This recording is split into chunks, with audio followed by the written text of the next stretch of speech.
भेणाओ कार्यक्रम चाल रह्यो है पणिहारी और आज जानकारी का सिलसिला ने आपा आगे बढ़ावाला डॉक्टर वृंदा राव के सागे जो वरिष्ठ आयुर्वेद चिकित्सा अधिकारी है राजकीय औषधालय मानसरोवर के मायने। तो सबों पहली तो मैं थाको घणो घणो स्वागत करा हाँ डॉक्टर साहब। राम राम सा। राम राम घणी घणी राम राम सा।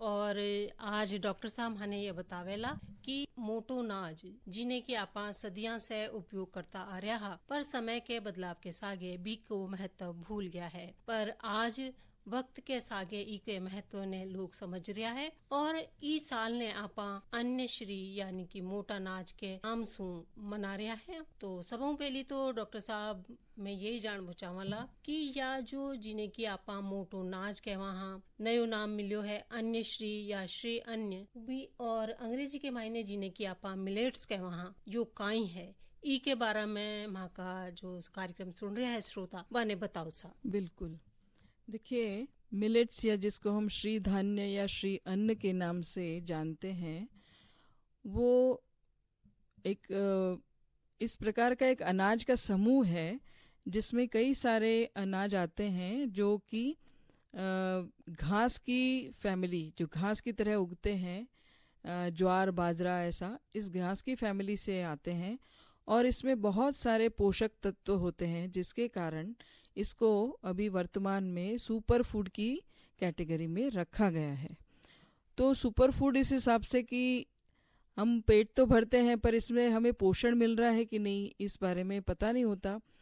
तो पोषक तत्वों से भरपूर होने के कारण इसको श्री धान्य या श्री अन्न कहा गया है और वर्ष 2023 को अंतर्राष्ट्रीय मिलेट्स ईयर के नाम से हमारे संयुक्त राष्ट्र ने इसे घोषित किया है ताकि हम इसके महत्व को समझ सकें, इसकी उपयोगिता को समझ सकें और इससे हमें अपने दिनचर्या में हमारी थाली में इसको वापस से ला सकें। पहले के समय में देखिए ये बहुत पुराना हमारा पारंपरिक भोजन रहा है, लेकिन विगत कई वर्षों से ये गेहूं और चावल का उत्पादन एवं उपयोग ज़्यादा होने के कारण ये हमारी थाली से धीरे धीरे कम होते होते गायब हो गए जी। तो अभी इसको बढ़ावा मिल रहा है, उसका बहुत सारे कारण हैं।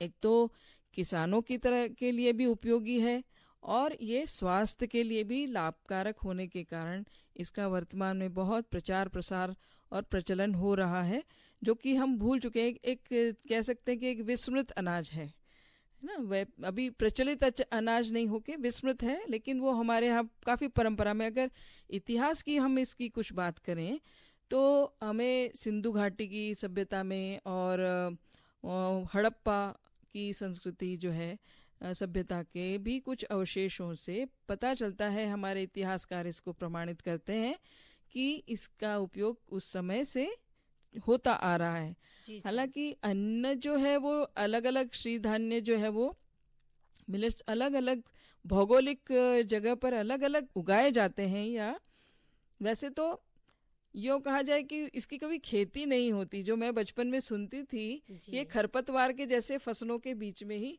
उग जाया करते थे, जैसे रागी है, सामा है, कोदो है, ये सब उग जाते थे। तो ये इनको मिलेट्स कहते हैं। जी सर, अगर मैं बात करा कि आके प्रकारा की तो यह कतरा तरह का हुआ करे है ई के बारे में भी बताओ सा।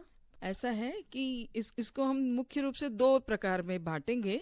एक जिसका दाना मोटा होता है वो उसमें हमारा ज्वार बाजरा और रागी आता है, और एक जिसके दाने छोटे होते हैं जैसे हमारा सांवक होता है जिसको हम व्रत का चावल बोलते हैं, कोदो है, कंगनी है, इस तरह के प्रोसो है, इस तरह के दूसरे छोटे दाने होते हैं, उनको अलग विभाजन किया जाता है। जी साहब, अगर मैं बात कर लिया वर्तमान की तो असो काई हुयो कि सदियां से काम में लेवा वाला अनाजा ने मैं भूल गया और ई समय जद की यूं कहवे है कि विकास बड़ी तेजी से हो रहा है और लोग जद मंगल पे जावा की बातें कर रहा है, बीच समय काई ई तरीका की बातें हुई, ई तरीका को काई महत्वपूर्ण जानकारी मिली श्री धान्य के बारे में, जो में लोग ई पे चर्चा करवा लग गया कि काई ने यो आवश्यकता पड़ी कि इन्हें आपने दैनिक उपयोग में लेना चाहिए जी। ई के बारे में बताओ सा। बिल्कुल बिल्कुल। देखिए, जो हमारे श्रोता हैं वो ग्रामीण परिवेश से हैं,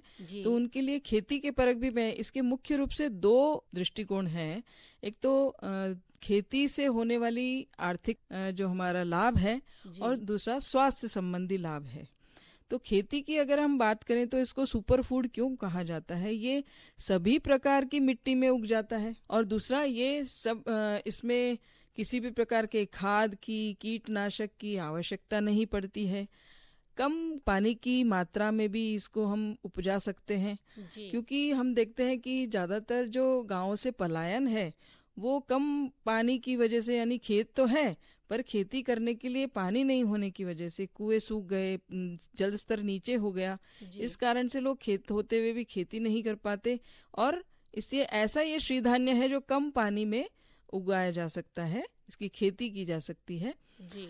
और इसमें किसी भी तरह का कीटनाशक और खाद का प्रयोग करने की आवश्यकता नहीं रहती। इस वजह से ये एक ऑर्गेनिक अन्न है। एक तो इस कारण से इसकी हम चर्चा कर रहे हैं ताकि किसानों की आर्थिक स्थिति सुदृढ़ हो जी। और दूसरा स्वास्थ्य परक है। देखिए, स्वास्थ्य की जहाँ तक बात है, जो हमारी जिसको हम आजकल डॉक्टर्स लाइफस्टाइल डिसीज बोलते हैं, यानी शहरी लोगों में जो कम शारीरिक एक्टिविटी होती है, शारीरिक क्रियाएं, और उसकी वजह से जो बैठे रहने का ज्यादातर काम होता है, इस तरह से इससे उपजने वाली जो बीमारियां हैं मोटे मोटे तौर पर, जैसे हाई ब्लड प्रेशर है, कोलेस्ट्रॉल होना, डायबिटीज है, शुगर की बीमारी जिसको बोलते हैं, कोलेस्ट्रॉल बढ़ जाता है जिससे कि फिर हार्ट का ब्लॉकेज वगैरह है, कार्डियोवेस्कुलर इससे डिजीज हो जाते हैं। कुपोषण की बात करें, क्योंकि वैसे सब फास्ट फूड खा रहे हैं पर लेकिन पोषण मिल रहा है कि नहीं इस पे किसी का ध्यान नहीं है, तो ये पोषण से भरपूर भी है मिलेट्स,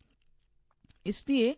और दूसरा कि जिनको गेहूं से एलर्जी होती है, सीलियक डिजीज जिसको बोलते हैं, व्हीट एलर्जी, लिए ये श्रीधान्य बहुत ही उपयोगी कारगर हुआ है, जिससे कि हम इन व्याधियों में, देखिए आप कितना दवाई खाएंगे ना, इस पे हमें वापस से चिंतन करना पड़ेगा कि हम ऐसा क्या खा रहे हैं कि हमें ये बीमारी हो रही है। तो हमें अपना अन्न बदलना होगा, और अन्न जो कि पूरा पोषण से भरपूर है, ये हमें कई प्रकार की, सब प्रकार की बीमारियां जो मैंने बताई आपको, ब्लड प्रेशर को कंट्रोल करता है।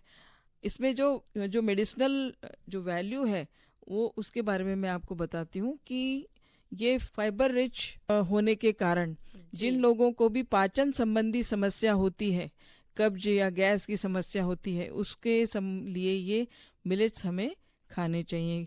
एक ये ग्लूटेन फ्री, ग्लूटेन एक गोंद जैसा चिपचिपा पदार्थ है, तो ग्लूटेन फ्री अनाज होने के कारण ये जिन लोगों को मधुमेह है, या जिन लोगों को सीलियक डिजीज यानी व्हीट एलर्जी है, उनके लिए, जिन लोगों का मोटापा बढ़ रहा है, मोटापा भी आजकल एक शहरों में बहुत बड़ी बच्चों में समस्या है, और महिलाओं में भी एक समस्या है, पुरुषों में भी तोंद निकल आती है और अनकंट्रोल्ड वेट गेन होता है।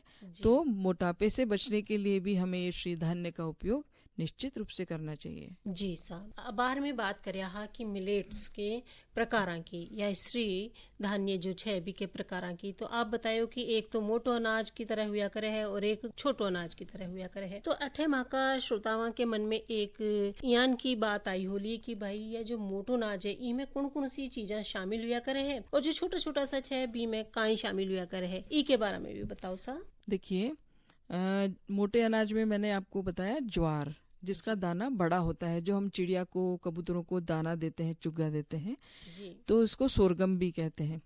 अब ये आयुर्वेद के हिसाब से ये ठंडी तासीर का होता है जी। और पचने में सारे ही ये जो मिलेट्स हैं या श्रीधान्य है, ये सब पचने में हल्के, यानी हम लघु बोलते हैं, लघु यानी हल्के सुपाच्य जिसको बोलते हैं, ये हैं, और ग्लूटेन फ्री होते हैं, इसलिए इनको आप गर्मियों में खाना चाहिए ज्वार को, क्योंकि ये ठंडी तासीर का अनाज है जी वो हमें। और ये कहाँ कहाँ उगता है देखिए, ये आपके यूपी, पंजाब, महाराष्ट्र, एमपी, कर्नाटक, तेलंगाना। और देखिए भारत जो है वो जितना विश्व का प्रोडक्शन है जी मिलेट्स का, उसका 40% भारत में उत्पन्न होता है। जी तो एक बहुत बड़ा किसानों के लिए आर्थिक संपन्नता पैदा करने के लिए एक बहुत अच्छा माध्यम है। जी इसलिए भी ज्वार के बाद हम बात करेंगे बाजरे की। बाजरा जैसा कि उसमें हमको पता है प्रोटीन बहुत रिच होता है और उसमें आयरन भी होता है। जी तो जिन लोगों को आयरन की कमी है उन लोगों को बाजरे का सेवन करना चाहिए। और जैसा कि हमको सबको पता है बाजरा गर्म तासीर का, बाजरा या बाजरी जो है वो गर्म तासीर की का अनाज है और इसलिए हम इसको सर्दियों में खाते हैं। लेकिन भारत में कुछ ऐसे क्षेत्र भी हैं जहाँ इसको 12 महीनों खाया जाता है। कुछ राज्य हैं, कुछ जिले हैं गुजरात जैसे में 12 महीने इसका सेवन किया जाता है। जी तो जिन लोगों को आयरन की डेफिशिएंसी है, एनीमिया है, उन लोगों को निश्चित रूप से इससे बना हुआ आइटम जैसे राबड़ी है, जिसमें कम अभी गर्मियों में बाजरे के आटे की राबड़ी, जो क्योंकि बाजरे की मात्रा कम भी यूज़ करना है। और खिचड़ी भी हम खाते हैं, खिचड़ी सर्दियों में, भाखरी बनाते हैं, रोटी बनाते हैं, चूरमा बनाते हैं, सब बहुत सारी चीज़ें हम बनाते हैं जिससे कि ये कॉम्बिनेशन से आयरन डेफिशिएंसी दूर होती है। इसके बाद जो है रागी करके जिसको बोलते हैं फिंगर मिलेट्स, कई जगह इस नाचनी भी कहते हैं। तो इसका भी जो प्रोडक्शन है दक्षिण भारत के कुछ राज्य, कर्नाटक, उत्तराखंड, इधर कर्नाटक की तरफ ज़्यादा इसका प्रोडक्शन होता है। और इसमें भी ये बहुत ही फाइबर रिच और प्रोटीन रिच, प्रोटीन बहुत ज़्यादा होता है, इसमें फाइबर होता है और इसमें कैल्शियम और विटामिन डी बहुत भरपूर मात्रा में होता है, जिससे ये बच्चों के जो शारीरिक विकास के लिए और जो बुजुर्ग हैं उन बोन हेल्थ को मेंटेन करने के लिए ये बहुत ही अच्छा मिलेट है, श्रीधान्य है रागी। जी तो इसका सेवन जरूर करना चाहिए। कभी इसके लड्डू बनते हैं, खीर बनती है, दलिया बनता है, उपमा जैसा बनता है, इडली भी बनता है रागी का। जी तो ये बहुत सारी ऐसी वैरायटी है। ये तो मोटे अनाज के बारे में हुआ। और अगर हम छोटे अनाज की जब बात करते हैं जिसमें कंगनी है, अपना सावक है, सामा जिसको हम बोलते हैं जी वो, तो कंगनी जो है वो भी दक्षिण भारत में, और बहुत छोटा दाना होता है सफ़ेद रंग का, सूजी जैसा, जी उसमें भरपूर विटामिन होते हैं, थायमीन होता है। देखिए तो विटामिन हमारे लिए क्यों ज़रूरी होते हैं, पर्टिकुलरली B1, क्योंकि वो हमारे नर्वस सिस्टम को सशक्त रखते हैं। जी सर जब हमारा नर्वस सिस्टम जो है, नर्व्स कमज़ोर हो जाते हैं तो हमें न्यूरोलॉजिकल डिसऑर्डर जैसे पार्किंसन होता है, यानी जब हाथ है वो अनकंट्रोल्ड हिलता है, जिसको आयुर्वेद में कंपवात कहते हैं, जी एल्जाइमर यानी स्मृति दौर्बल्य, इस तरह की समस्या जो न्यूरो डिसऑर्डर होते हैं ये होता है। और ये हृदय के स्वास्थ्य को के लिए भी बहुत ही अच्छा श्रीधान्य है। जी तो या तो जो माँ का श्रोता कार्यक्रम में सुन रहा है वे समझ गया होला कि जो मिलेट्स या श्रीधान्य है बी का 2 प्रकार हुआ करे है और वो 2 प्रकार के मायने कौन कौन सी चीजें आवे है और वहाँ का काई फायदा हुआ करे है, इके बारे में विस्तार से डॉक्टर वृंदा राव आपा ने बताई। अब डॉक्टर साहब मैं ये जानबो चाहला कि या जो मिलेट्स है या श्रीधान्य है बी का काई ई तरीका का लाभ है जिससे कि माँ का स्वास्थ्य ठीक रहे और ई को उपयोग करा तो बी से माने जो पौष्टिकता चाहिए है वो आसानी से माने मिल जावे, ई के बारे में बताओ सा। बिल्कुल, देखिए वैसे ये पोषण से भरपूर अन्न है। जी इसमें आप हमको माइक्रो न्यूट्रिएंट्स भी जिसको बोलते हैं वो सब मिल जाते हैं, यानी जिसको हमें दैनिक अपने भोजन में बहुत सूक्ष्म मात्रा में चाहिए होता है। आयरन है, कैल्शियम है, मैंगनीज है, मैग्नीशियम है, जिंक है, ये बहुत ही छोटी मात्रा में लेकिन हमें दैनिक अपने भोजन में इसकी आवश्यकता होती है, इसकी पूर्ति होनी चाहिए। जी तो इसलिए ये सब इसमें होने की वजह से ये सुपर फूड है।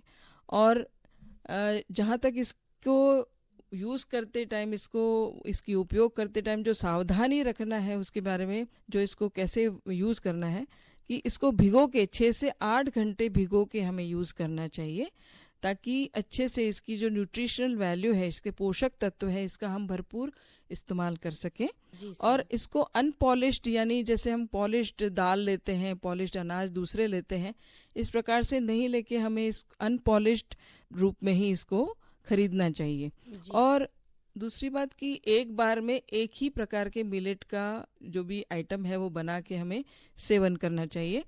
और दूसरी बात, जैसे इसको ताजा ताजा बनाकर गरम गरम ही खाना और खिलाना चाहिए, जी है ना। नहीं तो इससे क्या है, कभी कभी देखा जाता है कि सिर दर्द, चक्कर या कॉन्स्टिपेशन भी ये कर देता है। इन चीज़ों से बचने के लिए हल्का सा थोड़ा कभी भून के और इसको पाउडर बनाना या दलिया बना के इसको हम इस्तेमाल करेंगे तो इसके पोषक तत्वों को का भरपूर लाभ ले पाएंगे। जी सर।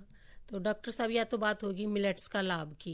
अब अठे में ये जानवा चावला कि देखो सा हर सिक्का का दो पहलू या करे है कि अगर मैं बीने खावा तो बी से लाभ भी हो सके और कई बार थोड़ी सी नुकसान भी हो सके है। तो माने या मिलेट्स जाने कि आप श्री धान्य के नाम से जाना हम, मोटा अनाज के नाम से जाना हम, आने बरतवा के समय कौन कौन सी सावचेती राखनी चाहिए जिससे कि माने फायदा हो सके?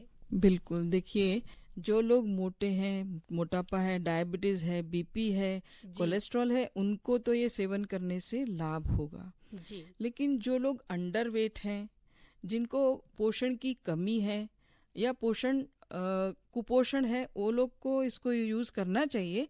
लेकिन जिनका अंडरवेट हो रहे हैं उन लोगों को इसको अधिक मात्रा में सेवन नहीं करना चाहिए, क्योंकि ये हल्का है, लघु है आयुर्वेद के हिसाब से, लेकिन रुक्ष भी है।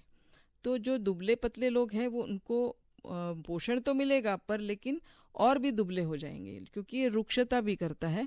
तो वहाँ पर ये सेवन की कभी कितनी मात्रा में और कितने इंटरवल में इसको यूज करना, लगातार यूज करना या कुछ कुछ बीच बीच में शाम को जब हल्का खाना खाना है या सुबह नाश्ता हल्का करना है, तो इस तरह की इनके व्यंजन बना के हम सेवन मतलब खान और खिला सकते हैं। लेकिन लगातार लंबे समय तक इसका सेवन करने से थोड़ा सा न्यूट्रिशन के पार्ट पे हमें दूसरे जो अपना जो स्टेपल डाइट है यानी गेहूं और चावल की तरफ भी आना चाहिए। जी सर।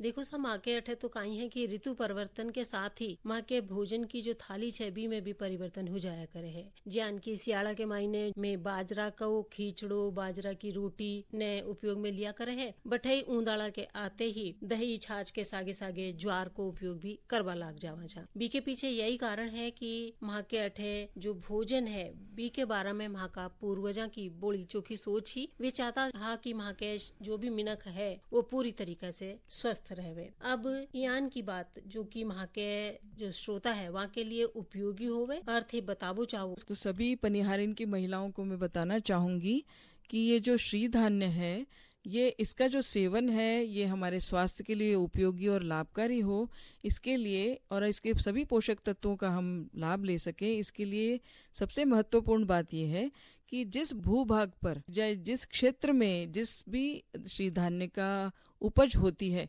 वहाँ के लोगों को उसी का सेवन करना चाहिए। ऐसा, और क्योंकि वो वहीं के जलवायु के अनुसार उसका पैदावार हुई होती है, तो वहाँ का तदनुसार लेने से उनको ज़्यादा लाभ मिलता है। और बाकी मिलेट्स को जहाँ तक बात है, देखिए ये बहुत लंबे समय तक इसको हम प्रिजर्व करके भी हम रख सकते हैं, जिससे कि इसको पहले अकाल का धान्य भी कहा जाता था, क्योंकि अकाल के समय जो है ये खराब नहीं होता, इसमें कीड़े नहीं लगते, ये किसी प्रकार से इसकी जो पोषक तत्व है उसमें कमी नहीं आती, इसलिए इसको अकाल के लिए संचित करके सुरक्षित रूप से रखा जाता था। और इसमें एक बहुत अच्छी क्वालिटी है कि ये कम मात्रा में भोजन करने पर भी, जैसे सावक है, इसका कम मात्रा में भोजन करने पर भी हमें एक पेट भरा भरा सा फीलिंग देता है। तो जो लोग मोटे हैं, वजन कम करना चाहते हैं, जिससे उनको हार्ट का इनका प्रॉब्लम नहीं हो, किसी तरह की डायबिटीज़ होने की संभावना नहीं हो, बीपी नहीं हो, तो इन लोगों को ये अपने नाश्ते की थाली में या नाश्ते या रात्रि भोजन में खास करके इसको ज़रूर रखना चाहिए। और अपने स्वास्थ्य को ठीक रूप से रखने के लिए, सभी पोषक तत्वों को प्राप्त करने के लिए श्री धान्य का निश्चित रूप से सेवन करना चाहिए। जी सर। तो वहाँ का श्रोतावा ने थे बड़ी चोखी जानकारी दी है डॉक्टर साहब। श्रोतावा, आज आपा के सागे ही डॉक्टर वृंदा राव, वरिष्ठ आयुर्वेद चिकित्सा अधिकारी, राजकीय आयुर्वेदिक औषधालय मानसरोवर के मायने कार्यरत है और असी चोखी जानकारी देवा के लिए आंको घणो घणो धन्यवाद सा।